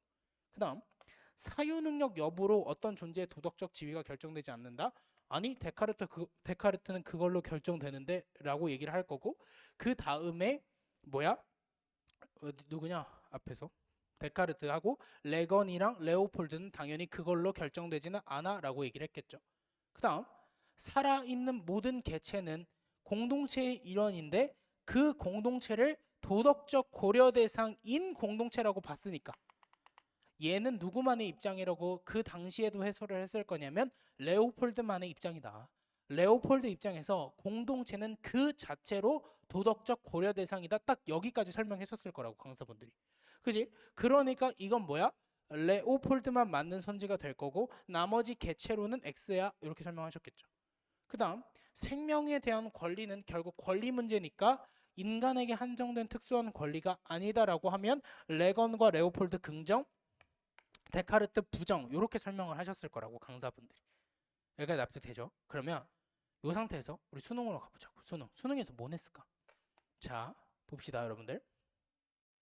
수능에서 무엇을 냈을까? 평가원이 볼까요? 공리의 원리는 동물을 도덕적으로 고려해야 할 근거가 아니다. 자, 제 질문 볼게요. 얘 지금 싱어고요. 읽어보세요. 싱어고. 요거 칸트고요. 요거 레오폴드예요. 됐죠? 볼까요? 공리의 원리는 아니다. 싱어는 맞는데 이렇게 주장하겠죠. 칸트랑 레오폴드는 O라고 풀 겁니다. 이것 때문에 틀린 수험생들은 없을 거예요. 그럼 X5니까 어디로 들어가야 돼요? 여기로 들어가야 되네. 그럼 틀렸어. 일단. 됐지? 틀렸어. 그러니까 기억은 날릴게요. 그럼 보여요 여러분들? 평가원이 제일 신경 쓴 선지가 보이죠? 니은이야. 그럼 니은 풀 때 우리 뭐 하자고 제발? 육구평 좀 떠올려 달라고. 안 어렵잖아 요구가. 내가 기출이나 전체를 다 떠올리지 않아 달라고 막 그거 다 떠올리라고 얘기하는 게 아니라 그의 6평과 9평만 딱 떠올려 달라고요. 여기까지 납득되죠? 그러면 잠깐 킵해 둡시다. 나머지만 확인해 볼게. 직접적인 도덕적 의무의 대상은 인간에만 한정되지 않는다. 싱어 맞을 거고 칸트 한정되고 레오폴드 맞네. 그럼 OXO. 도덕적 지위를 지닌 본체의 범위를 그걸로 설정하면 문제야. 이거는 당연히 셋 다 맞죠. 선생님 레오폴드는요 그걸로 설정하면 안 되지. 왜? 무생물도 들어가니까. 뭐 어쨌든 자 디귿과 리을이 저는 어려웠어요 라고 지금 얘기를 해도 답 찾는 데는 문제가 없어. 싱어가 공리주의자라는 것만 알아도. 그럼 우리의 초점은 어디로 갈 거냐면 요 니은 선지야. 자, 잘 보자. 잘 들어봐. 잘 들어보세요 여러분들. 이 선지를 올해 강의에서 강사분들이 어떻게 해설하실 거냐면 야 칸트는 땡땡에 대한 의무랑 땡땡과 관련한 의무가 달라. 그래서 자연과 관련해서도 의무가 발생해. 이렇게 해설하실 거예요. 근데 소신 발언 그거는 그 당시 수능에서 정리를 안 해줬어요. 평가원이 오피셜로. 이거 2, 3 수능 때 오피셜로 얘기해 준 거예요. 그럼 그 당시에 문제를 해설할 때는 이 방향으로 해설하면 안 되죠. 그죠? 그래서 제가 강조하는 게 뭐예요? 그의 6평과 9평을 떠올리라는 겁니다. 볼까요? 6평. 인간은 인간에 대한 의무 외에 다른 의무가 없다라고 평가원이 알려줬어. 그리고 동물이 한 건 뭐냐? 그럼 동물에 대한 감사는 뭐냐? 그건 간접적인 의무다라고 얘기를 해줬어. 6평에서. 그 다음 9평에서는 안 나왔고 그 다음 그럼 선지에서 생각할 때 봐봐. 인간에 대해서뿐만 아니라 오케이 인간에 대한 의무는 인정해. 자연과 관련해서도 인간의 의무가 발생한다? 이걸 평가원이 맞다고 냈는데 일단 1번 6평 때 알려줬어. 메시지로 뭐? 야, 동물은 칸트 입장에서 도덕적 고려 대상이야 아니야? 아닌데요. 근데 얘는 뭐냐면 얘는 얘랑 관련된 감사 그거는 간접적인 거야. 이렇게 되겠지. 그러면 동물에 대한 것도 간접이니까 자연에 대한 것도 간접이네요 라고 풀었어도 되고, 아, 선생님 이건 좀 오반 것 같은데요? 끼워 맞추기 아니에요? 라고 물어보면 아까 제가 말했던 마지막 제시문을 읽어라. 자연의 아름다움을 무자비하게 파괴하려는 성향은 자신에 대한 의무를 거스른다. 무슨 의미야? 자연을 무자비하게 파괴하는 건 인간에 대한 의무에 어긋난다고. 스스로에 대한 의무에 어긋난다고. 그 다음 그것은 도덕성에 기여하는 감정을 약화시켜. 이거 어디서 봤어? 인간성 실현을 저해함에 있다 해서 본 거 아니야? 평권이 말해줬잖아. 이렇게 자연과 관련해서 자연을 파괴하는 건 인간에 대한 의무에 어긋난다며. 그러니까 인간에 대해서뿐만 아니라 자연을 파괴하는 것과 관련해서도 파괴하지 말아야 할 인간의 의무가 있다고. 왜? 그걸 함부로 파괴하면 못 되니까 자기 자신에 대한 의무에 어긋나서 인간성 실현을 저해하고, 그 다음에 또 뭐한다? 제시문에 나와 있는 대로 도덕성에 기여하는 감정을 약화시키기 때문이다. 이렇게 되는 거죠. 납득됩니까? 그러면 결론. 오케이. 자, 솔직하게 가볼게. 니은 선지를 평가원의 메시지만으로 사실 풀 수 있었으면 좋은데 풀 수 없었어. 만약에 내가 선생님 저는 니은을 볼 때 6평과 9평을 아까 방금 풀고 떠올렸는데도 얘가 조금 직접적으로 관련이 있다는 생각은 못했어요 라고 할지라도 그럼 제가 아까 했던 거 기억나요? 올해 6평과 9평을 떠올려라. 정 안 되면 EBS를 떠올려라. 그래도 안 될 것 같으면 뭐 해라? 제시문과 대응으로 풀어라. 여기가 납득돼요? 제시문과 대응으로 풀면 때려 죽여도 칸트 5가 나오죠. 그렇게 해서 풀리는 겁니다. 그래서 니은은 지금 레오폴드만의 입장이냐라고 했는데 아니고 칸트도 긍정하는 거니까 당연히 뭐가 된다? 니은은 틀렸다. 이렇게 되겠죠. 그래서 답은 몇 번? 3번입니다. 이렇게 풀어주면 된다는 거죠. 어떤 느낌인지 납득하세요? 제가 추구하는 분석 강의가. 이 문제를 설명하면서 칸트는 땡땡의 대한이랑 관련하는 아예 다른 걸로 봤어. 이렇게 해설하는 건 저는 무의미하다라고 생각을 해요. 그 당시에 풀 수 있었던 방법대로 해설해야 올해 새로운 게 나와도 수험생들이 풀 수 있는 거잖아요. 그죠? 이 정도? 오케이. 대충 이렇게 하면 이제 감이 오셨을 것 같으니까 좀 빠른 속도로 같이 한번 22학년도 기출을 볼 텐데 잠깐만 물 한 모금만 마시고 갑시다. 볼 텐데 이 문제가 3인데 이거는 넘어가겠습니다. 이거는 그냥 난독의 문제라서 사실 뭐 어쩔 수가 없어요. 그냥 이 문제 풀 때 이게 3위인 이유가 이거거든요. 수험생들이 묵자는 모든 음악 싫어해, 순자는 음악은 좋아. 이렇게 해서 다 3번 찍고 전사를 하신 건데 이거는 평가원이 여기 나와 있죠. 간사하고 사악한 음악이라고 적어줬잖아. 이거는 독해 문제라 평가원의 메시지고 가네. 이거 틀린 사람은 그냥 반성을 하는 게 맞고, 평가원의 메시지는 2번부터 같이 한번 찾아보도록 합시다. 또 그 뭐냐? 환경윤리 문제네. 오케이. 찾아보자. 6편부터 볼게요. 6편부터. 인간은 통상 인간에 대한 의무 외에 다른 의무는 갖지 않아. 아까 다 설명했던 내용이네. 말이 수행한 봉사에 대한 감사마저도 직접적으로 볼 때는 자신에 대한 의무야. 그러니까 감사는 간접적 의무야. 요 정도. 더 분석할 거 없어 보입니다. 그 다음 다 했던 거죠? 인간만이 아니라 일부 동물도 삶의 주체야. 왜? 그들은 독립적으로 개별적 복지를 갖기 때문이야. 이렇게 됐죠. 그 다음 요걸 레오폴드 볼까요? 생명 공동체 한 구성원에 지나지 않는다. 이렇게 돼 있죠. 그럼 분명히 이거 설명하면서 강사분들이 뭐 설명하셨을 거냐면 레오폴드에 따르면 인간은 대지의 지배자나 뭐 지배자가 아니야. 지배자나 어떤 정복자 이런 개념이 아니라 뭐야? 대지의 평범한 구성원일 뿐이야. 이 정도 설명했었을 것 같아요. 설명되어 온 많은 역사적 사건들은 실제로 인간과 대지의 상호작용이었다. 이 정도. 그럼 레오폴드도 이렇게 설명하시겠죠, 당연히. 뭐 이거 이상으로 여기서 뽑아낼 만한 게 없잖아요. 그죠? 유평을 봐도. 그래서 선지 분석 갑시다. 선지 분석.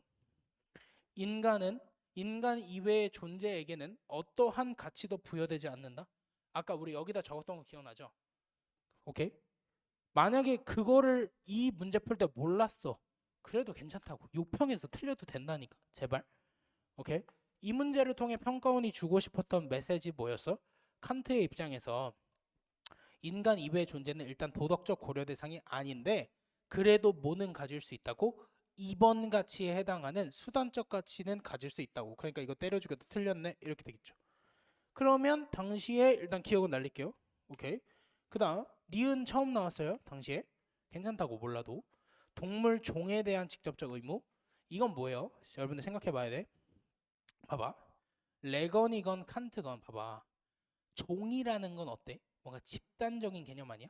그 집단적인 개념에 대한 직접적 의무를 말할 수 있는 건 레오폴드밖에 없습니다. 오케이? 그래서 XXO가 돼요. 요 선지는.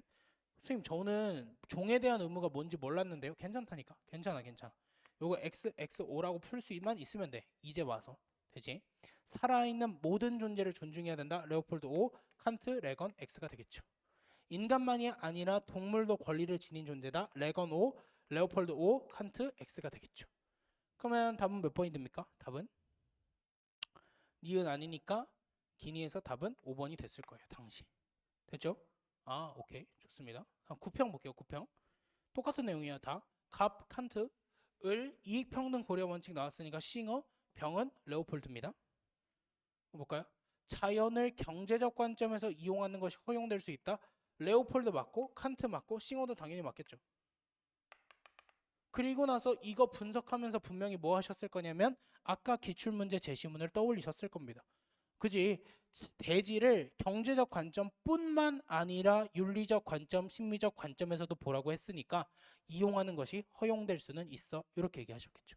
그 다음 이성적 능력을 기준으로 도덕적 지위가 결정되지는 않는다라고 했는데 칸트는 그걸 기준으로 결정돼 싱어랑 레오폴드는 그렇지라고 대답을 했을 거고 그 다음에 이 당시에서 평가원의 메시지 중에 하나였던 게 요거였죠. 또 존속할 권리. 이거는 레오폴드가 쓰는 표현인데 잘 들어보세요. 존속할 권리는 대지 공동체의 모든 구성원들이 가져요. 그러니까 일단 요건 당시에 레오폴드 X가 맞아. 됐지? 레오폴드 갖는 것은 아니다. 일단 X야. 근데 이 존속할 권리는 뭐가 아니냐면 절대적인 게 아니야. 절대적인 게 아니야. 됐지? 다른 말로 공동체 전체를 위해서라면 그거 제한될 수 있어 없어? 제한될 수 있는 거야. 이렇게 되면 되겠죠. 그 다음 동물에게 해를 끼치는 행위가 정당화되는 경우가 있다. 이거는 모든 사상과 공통으로 옵니다. 왜? 생존을 위해서라면 당연히 해를 끼치는 게 정당화될 수는 있겠죠. 이렇게 됐습니까? 9평까지 정리했어요. 그러면 우리 머릿속에 이런 게 있어야 돼. 아 6평에서 같이 물어봤었고 평가원이 9평에서는 좀 새로워 보이는 게 존속 정도? 요 정도 생각했을 것 같아요. 자 수능 가봅시다. 어떤 개체가 생명을 지녀야만 도덕적 의무를 지닐 수 있냐라는 선지를 냈습니다. 그럼 보세요. 일단 갑은 테일러야. 갑은 테일러야. 을은 누구예요? 칸트죠. 병은 레건이네. 오케이 좋았어. 생명을 지녀야만 다 맞네. 이런 거 틀리는 건 연습을 하시고 혼자. 그러면 555니까 기억은 일단 아니야. 그럼 보여? 평가원이 말하고 싶었던 거 뭐야? 요놈 아니야? 요놈? 이걸로 대학 가느냐 마느냐가 갈렸잖아 그 당시에. 이해돼요? 그럼 요놈이자고 요놈. 그럼 요놈 풀 때 우리 뭐 생각하자고? 6평과 9평에서 출제되었던 아이디어들을 생각을 해보자고. 니은 봐봐. 가치평가에서 독립적인 가치래 가치. 가치 언제 나왔어? 그 해에 6평에 나왔어. 그러면 직관적으로 생각해보자고. 아까 우리 정리했지? 요놈 1번 가치야 2번 가치야? 가치평가에서 독립된 거니까 1번 아니야? 동물은 1번을 지닐 수 없다? 테일러? 있다. 칸트? 그렇다. 렉은 이다. 이렇게 판단하겠지. 그럼 XO X인데 B는 지금 칸트만의 입장이냐라고 물었으니까 맞네. 니 맞네. 다음 몇 번? 5번. 똑같잖아. 봐봐. 이 당시에 수험생들이 주목하고 있는 건 요놈이거든. 요놈. 환원 얘기 요놈이거든. 요놈. 칸트는 모든 의무가 다 인간에 대한 인간의 의무로 환원된다 해서 리을에 집중하거든. 근데 기억같이 아주 기초적인 빈출선지 지우고 나면 무슨 뭐만 남아? 이놈만 남는 거 아니야? 니은만? 근데 니은은 어디 있었다고? 유평에 있었잖아. 그대로. 이게 평가원의 메시지가 아니면 뭐 해야 될지 이해되죠? 이런 식으로 또 해볼게요. 오답률 1위 문제 한번 볼게요. 가봅시다. 이제 스피디하게 좀 가볼게요. 스피디하게. 정의의 1차적 주제는 아까 했네. 사회 주요 제도가 권리와 의무를 배분하고 이익의 분배를 정형화하는 방식이다. 이건 원초적 합의의 대상이다. 롤스. 아까 설명했으니까 넘어갈게요. 분배가 정의로운가는 그 분배가 어떻게 이루어졌는가에 달려있다. 역사적인 거에 달려있어. 그래서 나의 노직 입장에서 나의 역사성을 고려한 원리는 이런 거랑 달라. 이런 종국 결과적 원리랑 달라. 그리고 사람들의 과거 행위나 상황, 이건 뭐겠어? 당연히 과거에 내가 취득하거나 과거에 내가 이전 받았던 것들은 뭘 한대? 차별적인 소유 권리나 응분의 자격을 만들어낸대. 얘는 노직입니다. 이게 납득되죠? 그럼 봅시다. 자, 가보는 거야. 천부적 자산에 대한 개인의 소유 권리는 제한될 수 없다. 요 주제가 처음 나왔어. 이때 태어나서 처음 나온 거야. 기출 역사상. 그래서 강사분들이 다 어떻게 해설하셨냐면 이렇게 해설하셨어. 이거 있잖아 얘들아, 정리 잘해야 돼. 분포는 천부적 재능의 분포는 공동자산이고 그 자체는 개인 거야 라고 설명을 하시면서 강사분들이 뭐라고 설명하셨냐면 요거는 일원칙에 의해서 포괄되는 권리야 이렇게 설명하셨겠지. 그렇지? 그리고 그놈 일원칙에 의해서 포괄되는 권리도 제한될 수 있어. 뭐 하면 일원칙끼리 부딪히면 이렇게 설명하셨을 거야. 강사분들이 다. 오케이? 분석 끝났어. 아, 분포는 공동자산, 그 자체는 개인 거. 이 정도. 그 다음 기본적 자유는 개인들에게 불평등하게 분배돼서는 안 돼? 당연히 맞네. 롤스 입장에서. 기본적 자유는 모든 사람한테 평등하게 분배되어야 하니까. 그 다음 개인이 노동을 통해 취득한 소유물도 교정의 대상이 될 수 있네. 뭐 했으면? 노동할 때 타인의 권리를 침해했다면. 그 다음 앞에서 다 했던 거지. 오늘 한 거야. 오늘. 그 다음 정형적 원리에 따른 재분배는 이전에서의 정의에 어긋나. 왜? 요놈 아까 했었던 거 기억나? 얘는 뭐 한다고? 필연적으로 재분배를 요구하니까 재분배를 하는 과정에서 당연히 이전에서의 정의에 어긋날 수밖에 없겠지. 맞네. 그 다음 이건 빈출선지지. 정의의 원칙은 당연히 정당화될 수 있는 불평등을 규정해준다. 이렇게 됐어. 그러면 봐봐. 평가원의 메시지 잘 기억해. 지금 요 문제에서 나와 있는. 오케이. 이따 수능 그대로 풀어보자 한번. 그 다음 9평 먼저 보고. 자, 9평. 노동이 생활수단일 뿐만 아니라 1차적인 생활 욕구가 된대. 그러면 얘 누구야? 마르크스네. 마르크스. 능력에 따라 필요에 따라라고 쓸 수 있게 된대. 오케이. 마르크스. 되지? 그 다음에 을은 노직이고 병은 롤스인데 롤스랑 관련해서 요게 나왔으니까 당시에 강사분들이 또 요걸 또 설명해 주셨겠지. 우리가 원초적 입장에서 잘 들어야 돼. 계약을 할 때 어떤 계약을 할 때 요 계약에서 특정 사회를 설립하세요 이런 걸 합의하는 건 아니야. 우리가 그 원초적 입장에서는 뭐 합의해? 정의의 원칙을 합의하는 거니까 이 계약 현장에서 이런 얘기를 하는 건 아니야. 근데 이 계약 때 우리가 뭐 하냐면 정의의 원칙들에 합의하지. 그러면 그 정의의 원칙들이 나중에 가서 뭐 해주는 거냐면 사회협동체의 종류와 설립할 정부의 형태를 명시해 주는 거다. 이렇게 되는 거지. 그럼 선지 보자. 이 선지 몰랐어도 돼. 선생님 저 윤사 안에서 마르크스인 거 몰랐어요. 이거 마르크스 맞고 로직 X, 롤스 S라고 이제 알았으면 돼. 그의 구평에. 국가가 없는 상태에서 가능하냐? 뭐야 마르크스? 예스. 왜? 마르크스가 생각하는 가장 이상적인 건 공산사회라는 거고 공산사회는 자유로운 연합체직 국가가 아닙니다. 그리고 마르크스는 국가를 뭐라고 봤냐면 지배계급이 노동자 계급을 착취하기 위해서 만든 도구라고 봤어요.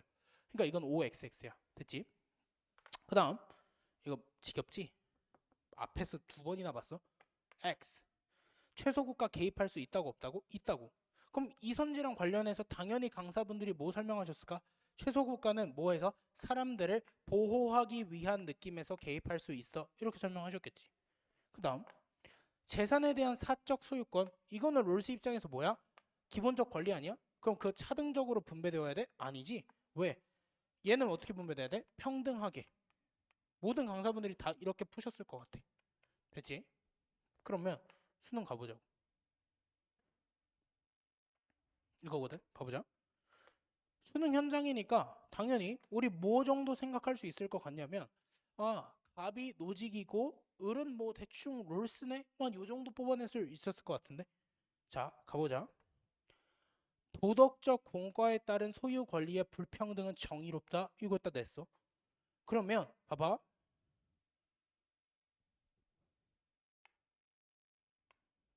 이거 정의에서 어긋난다며. 도덕적 공과에 따른 거 우리 앞에서도 했었는데 뭐였지? 도덕적 공과에 따른 거 정형적 원리고 걔는 당연히 정의롭다. 죽었다 깨나도 아니네. 그럼 시험장에서 기억은 누구나 지웠을 거라고. 현장에서. 오케이? 그 다음 자 현실적으로 돌아보자. 니은 지금은 누구나 다 알지만 당시의 수험생들은 몰랐을 거야. 세모. 그지? 기본적 자유는 절대적이기에 각 개인에게 평등해야 된다? 뭐라는 거야? 당시의 수험생들이 몰랐다고. 그러니까 오답률 1위였겠지. 됐어? 리을은 평가원의 메시지 보여? 이거 어디서 봤어요 여러분들? 이거 하면서 정리했지? 그러니까 둘 다 5로 풀었을 거고 리을은 맞다라고 풀었을 거 아니야? 그러면 얘 아니니까 결국 평가원이 제일 신경 쓴 선지는 니은 아니면 디귿이겠네. 납득돼? 그러면 보자. 디귿으로 설명해 볼게.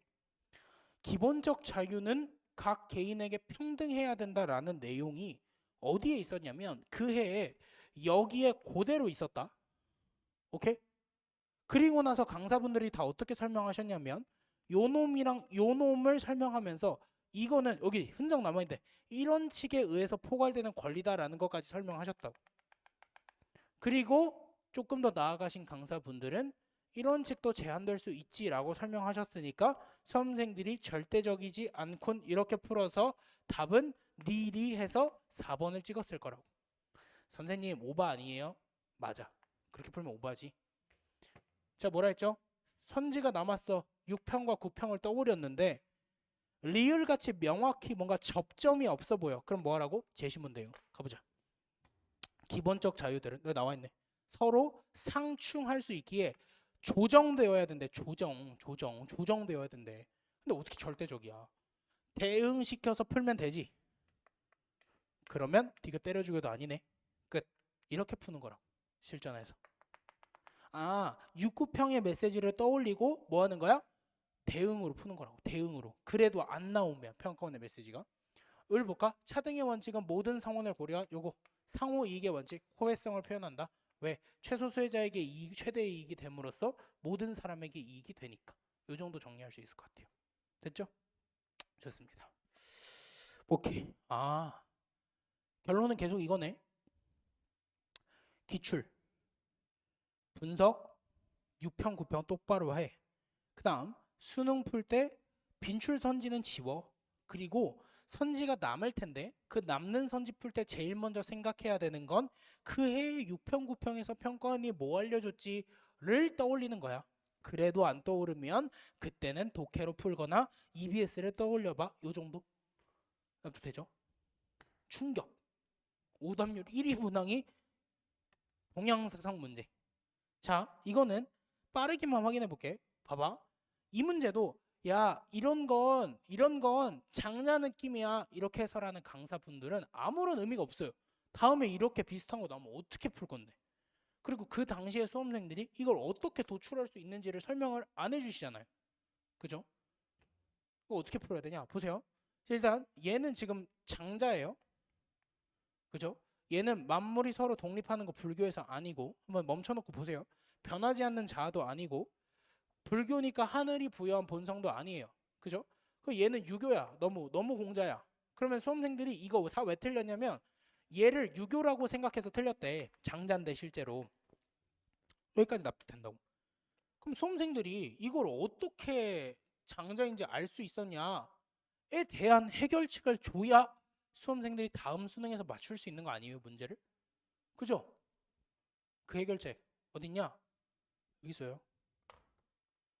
참된 사람은 그해 구평이다. 평가원의 메시지 잘 봐. 진인으로 알려줬어. 그럼 이 당시에 수험생들은 어떻게 공부했을까? 진인의 장자야 신발 이러고 풀었어. 근데 평가원이 알려줬네. 이로움과 해로움을 구별하는 자는 군자가 아니야. 다음 문장 읽어볼까? 명예를 위해서 참된 자기를 잃어버리는 자는 선비가 아니다라고 요 제시문에서 진인이라고 명확히 주면서 요 말하면 장자야 라고 메시지까지 줬다고. 그리고 수능에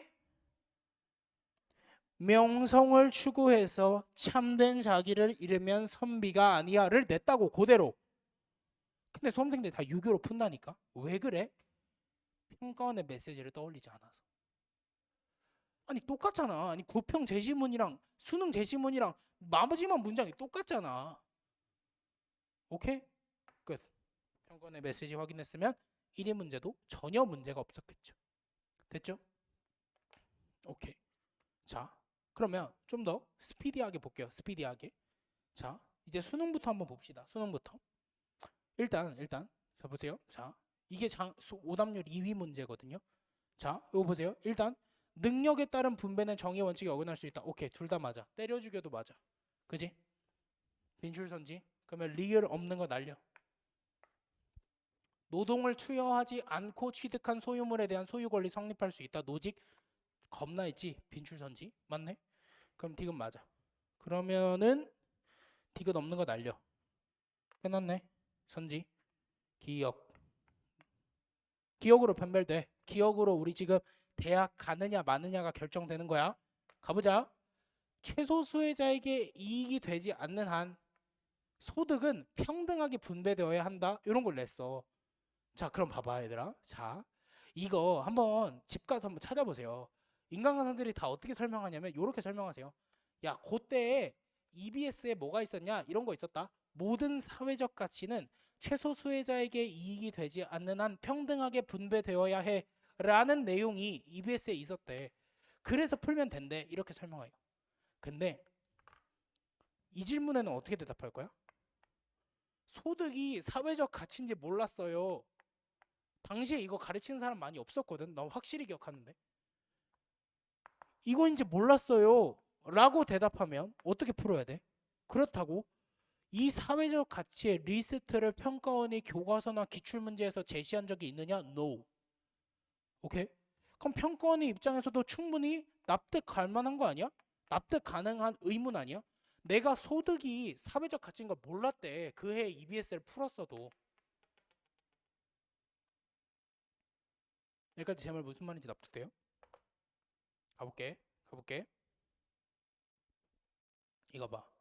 여러분들이 6평에서 겁나 쉽게 푼 선지 요거 보여요? 최소 수혜자에게 이득이 된다면 소득 격차도 허용될 수 있다. 맞다고 풀었잖아요. 여러분들이. 롤스 입장에서. 근데 이 문장을 생각을 해보라고. 최소 수혜자에게 이득이 된다면 소득 격차도 허용될 수 있다 라는 말은 뭐예요? 이득이 안 되면 뭐 하다는 거야? 소득 격차가 허용이 안 된다는 거지. 여기까지 합당하죠? 보자. 소득 격차가 허용이 안 된대. 잠깐만요. 소득이 안 된대. 소득이 평등하게 분배되어야 된대. 똑같은 말 아니야? 그해 6평이랑? 아니 이 문장이랑 이 문장이랑 뭐가 달라? EBS를 봐서 모든 사회적 가치는 최소 수혜자에게 이익이 되지 않는 한 모두에게 이익이 되지 않는 한 평등하게 분배되어야 한다라는 내용을 봐서 풀었어도 좋은데 소득이 사회적 가치라는 걸 모른다는 의문에 대해서는 강사분들이 해답을 제시를 못 해주잖아요. 그때 제시되어야 하는 해답이 뭐다? 이거다라는 겁니다. 6평에서 냈잖아, 평가원이. 똑같은 말을.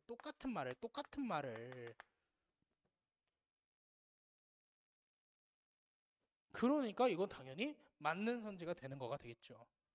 이해돼요? 그래서 답은 몇 번? 5번이 되는 거고, 니은은 당연히 균등 보장이 아니라 두 개가 부딪히면 하나는 제한된다라는 건데, 중요한 건 빈출 선지 똑바로 고분민했으면 니은이 우리 대학 가는 데 영향을 미쳤다 안 미쳤다? 안 미쳤다. 영향을 미쳤던 건 요놈 기억인데, 이 기억은 정확히 어디 있었다? 6평에 그대로 있었던 선지다. 평가원의 메시지를 재발하고 파악하자라는 거죠. 됐죠? 좋습니다. 오케이. 그 다음 오답률 3위 문제 한번 볼게요. 자, 요거 한번 볼게요. 요거는 자, 이것도 보여줄게. 빠르게 주요 선지만 좀 합시다. 봅시다. 인간은 생명체를 해치지 않을 절대적 의무를 실천해야 된다. 이거를 테일러 X로 풀기를 평가원이 바랬거든 지금. 그해 9평. 저 뭐야? 잠깐만요. 그해 9평. 인간이 생명 공동체에 개입하는 게 정당화되는 경우가 있다를 평가원이 당시에 테일러 입장에서 O로 냈어요. 선생님, 테일러는 불간섭의 의무 있는데요. 그럼 이 말은 뭘 함축해? 아, 이거 조건부적이네. 이렇게 함축할 수 있는 거 아니에요? 끝. 이렇게 풀라고요. 알려줬잖아요. 그의 9평에서. 이해돼요? 납득? 됐죠? 그 다음 또 하나 더. 또 수험생들이 어려웠던 선지 볼까요? 이거거든요. 왜? 아까도 말했지만 관련안과 대안을 평가원이 오피셜로 박아준 기출이 요 놈입니다. 그래서 그 전 기출은 그렇게 설명하면 안 돼요. 그렇게 한 건 다 사후적인 거야. 이거 왜 안 되냐요? 라고 물어보잖아? 그러면 봐봐. 1차적으로 뭐 해야 돼? 킬러 선지가 나왔어? 기출을 떠올려야 돼. 기출에 있어? 대안과 관련한 구분하는 거 있어? 다 어디서 봤던 지시문이지? 한번 읽어봐. 없지? 그럼 못 푸네. 가 아니라 6평과 9평을 봤는데 내가 떠올렸는데 안 떠올려져. 그럼 뭐 해야 돼? 제시문과 대응으로 풀라고. 제시문 가자. 인간은 인간에 대한 의무 외에 다른 의무를 갖지 않아. 평가원이 말해주지. 인간이 갖고 있는 다른 존재와 관련된 의무를 그거에 대한 의무로 혼동해서는 안 된대 라고 평가원이 제시문을 줬네. 그럼 제시문 대응으로 풀자고. 칸트, 이 표현 쓸 수 있다 없다? 없다니까. 왜? 제시문과 대응으로 풀라니까. 제시문에서 뭐라 했어? 대한 의무랑 관련한 의무를 혼동하지 말라고 제시문에서 말해줬잖아. 그러니까 칸트는 동물에 대한 의무가 되는 거야 안 되는 거야? 안 되는 거예요 라고 제시문을 통해 풀었어요 라고 풀어야지. 이게 사후적인 해설이 아닌 거죠. 여러분들이 다 제 말이 납득이 가실 거라고 저는 믿습니다. 됐죠? 요 정도 생각해 보면 될 것 같아요. 됐죠? 오케이. 좋습니다. 요게 이제 24학년도 오답률 1위 기출인데 요거는 사실은 냉정하게 말해서 평가원의 메시지가 느껴지는 문항은 아니에요. 그냥 말장난 문항입니다. 왜냐면 보세요. 시민불복종이 일단 뭐 이것도 이 정도는 찾을 수 있었을 것 같아. 정치적 행위에 그해 기출에서 어딨냐면 요거 어디 갔어? 정치 행위다라는 거 알려줬어요. 평가원이. 요 정도 메시지는 찾을 수 있지만 뭐 벽의 경계선 내에서 이런 말장난을 틀리면 안 되겠죠. 당연히 이거 위법 행위니까 아닐 거고. 그럼 니은은 날리자. 그럼 결국 답 갈리는 선지는 요놈이죠. 요놈. 디귿. 요놈. 당연히 시민불복종의 목적이 아니라 결과가 돼요. 내가 법을 바꾸자 하고 불복종해서 그게 성공하면 법이 바뀌는 거니까 아니라 결과이다. 이 말은 쓰기 어렵죠. 그래서 사실 얘는 메시지로 안 풀리는 게 맞아요. 근데 사실 이거는 뭐 그냥 말장난 싸움이었던 거고 결국 제 생각에는 요 문제 정도를 제외하면 그래도 다 메시지로 풀린다라는 걸 여러분들도 증명하실 수 있을 것 같아요. 됐죠? 그 다음 자 요것도 잠깐 얘기를 해볼게요. 요것도 평가원의 메시지를 떠올려 보는 거예요. 자 당시 수험생들의 생각을 한번 얘기해 드릴게요. 이 수능 문제를 풀면서 제가 실제로 제 과외생들한테 물어봤는데 보세요. 자 요거 볼게. 동물을 학대하지 않는 건 인간 자신에 대한 의무에 부합한다라는 표현을 보고 이거 저 칸트인지 몰랐는데요. 이런 사람은 아무도 없다니까. 근데 수험생들이 현장에서 고민을 했다라는 거야. 이거 싱어랑 레건도 되진 않을까? 뭔가 앞에서 근본 이유 뭔가 그런 거 설명하면서 했었는데 분명히 인간성 실현을 저해할 수 있다고 들었던 것 같은데 이거 뭐다 맞지 않나? 이런 생각을 한 거야. 자 이건 좀 고난도 메시지인데 이런 건 사실 강사한테 맡기는 거고 볼까요? 기억선지거든요. 기억선지의 풀이 논리가 정확히 이겁니다.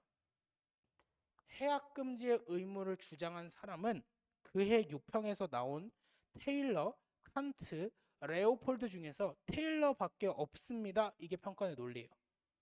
해악금지라는 특수한 용어는 테일러만 맞고 나머지는 틀립니다. 이렇게 낸 거라고요.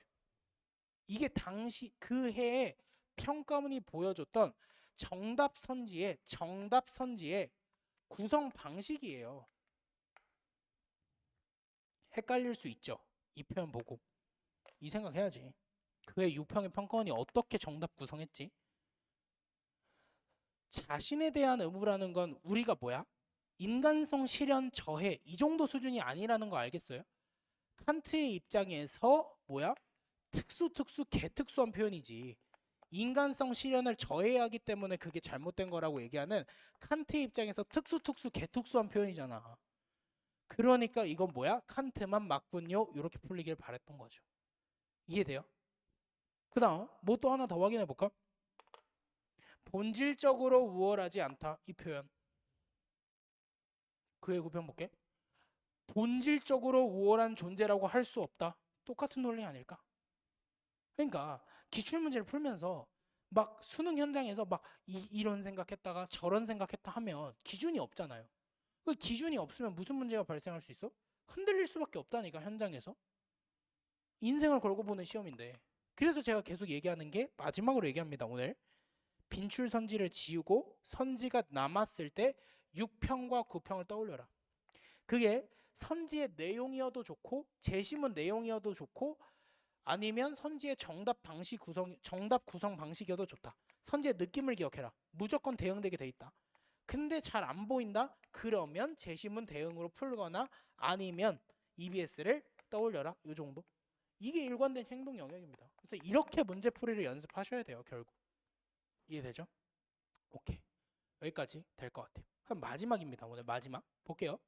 이 문제도 딱 핵심만 하나 짚고 갈게요. 보세요. 자, 당시에 수험생들이 많이 틀렸던 선지 볼게요. 지구촌의 절대 분권 해결을 위한 원조의 의무는 정언명령이다가 싱어의 입장에서 몰라서 이렇게 쓸 수 있지 않나? 원조 하라고 하는데 수험생들이 많이 틀렸거든. 그럼 봐봐요 여러분들. 잘 생각해보세요. 이거 봐봐. 일단 인류 복지 수준의 균등화가 아니다. 이건 때려 죽여도 맞죠. 그럼 일단 이거 날려봐. 오케이? 그 다음 이것도 솔직히 빈출선지예요. 그럼 맞죠? 그러니까 니은이 맞습니다. 그러면 남는 선지가 뭐일 거냐면 디귿이 될 거예요. 디귿 한번 확인해 볼게. 절대 빈곤 감소를 위한 원조는 예외 없는 도덕적 의무다라고 6평에서 냈잖아요. 평가원이. 이 말이 뭐야 그대로. 무조건적 아니야? 그 말이 우리 교육과정에서 칸트가 대표적으로 주장하는 정언명령 아니야? 원조가 조건부적으로 시행될 수 있다며요. 칸트의 정언명령이 조건부적으로 시행되는 거예요? 아니잖아요. 그죠? 그래서 이렇게 된 겁니다. 그럼 결국 디귿선지 판단할 때도 우리가 뭐 했어야 됐다? 그해 6평과 9평을 떠올렸어야 됐다라는 겁니다.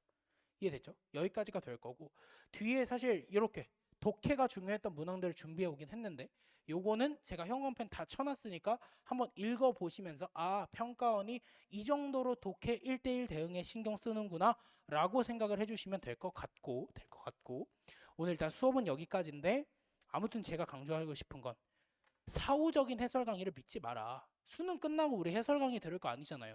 명확히 풀이의 기준이 있어야 된다. 그리고 그 풀이의 명확한 기준은 뭐다? 빈출 선지를 지우고 빈출 선지를 지웠을 때 남는 선지 하나를 6구평을 토대로 생각하는 거. 그래도 안 되면 재심원 독해를 하는 거다 라고 정리를 할 수 있겠습니다. 오케이, 여기까지 하도록 하겠습니다. 감사합니다.